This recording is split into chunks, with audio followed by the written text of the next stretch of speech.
சரி பெஸ்ட்டோ தென்னாப்பிரிக்கா போகும்டா. தென்னாப்பிரிக்கா போகும். தென்னாப்பிரிக்கா அவன் பூரா கோயான் போயிடும். கூடிய சீக்கிரம் போயிடும்.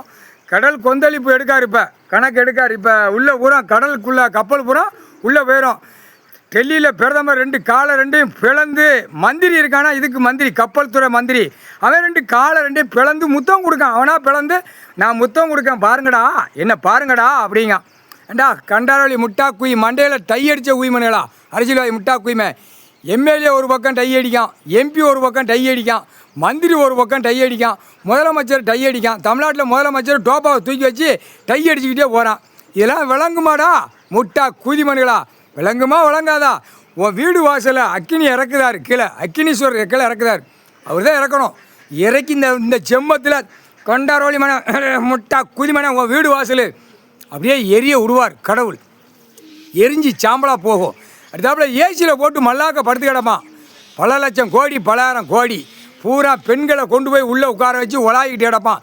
ஏசி இருக்கா? கரண்ட்டு மின்சாரத்தை எரிச்சாச்சுன்னா எப்படி இருக்கும்? ஏசியில் உயிர் தடத்தில் எரிஞ்சு சாம்பலாக போகும். முக்கால் சாச்சியம் புரிஞ்சுக்கோங்கடா. ஒட்டாச்சு ஏசி. அமைச்சர் பூரா ஏசியில் 2 காலை 2 அப்படியே பிளந்து நிற்கான். கண்டாரவழிமான எரிச்சாச்சுடா. வீடு மாளிகை எரிச்சாச்சு. பஞ்சாயத்து போடும். கரண்ட்டு மின்சாரத்தை எரிச்சாச்சுன்னா அப்படியே கொட்டை முறை வாய் வழியே தள்ளும். அந்த மாதிரி விடுவார் கடவுள். புரிஞ்சுக்கோடா. தமிழ் வார்த்தையில் கொடுத்தாச்சுடா. தமிழ்நாட்டுக்கார பயலுக்கு தமிழ் வார்த்தை, தமிழ் சொற்பொழிவில் கொடுத்தாச்சு. புரியுதா? காமுட்டா பேலை அழிக்க வந்த முட்டா குய்மனை. இப்போ பாடுறா தமிழ்நாட்டில் அரசியல்வாதிக்கு எப்படி அடி விழுதுன்னு பாடுறா. ஒன்று ஒன்றா போக தமிழ்நாடு மூலம் ஊன்னு எந்திக்கையில் அரசியல்வாதியாக அப்படியே 2 காலை பிளந்து கிழிச்சு அப்படியே கொடல் நடுவில் கீழே இறங்கும். அந்த மாதிரி விடுவார் கடவுள்.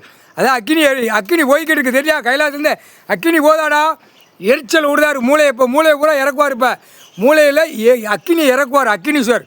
மானிட பிறவியை அக்கினியை இறக்குனா தான் மூளையை திருப்பி இந்த கண்டாரோலிமனை எரிக்க முடியும்ட்டான் எங்கள் அண்ணன் ஈஸ்வரன். முக்கால் சத்தியம்.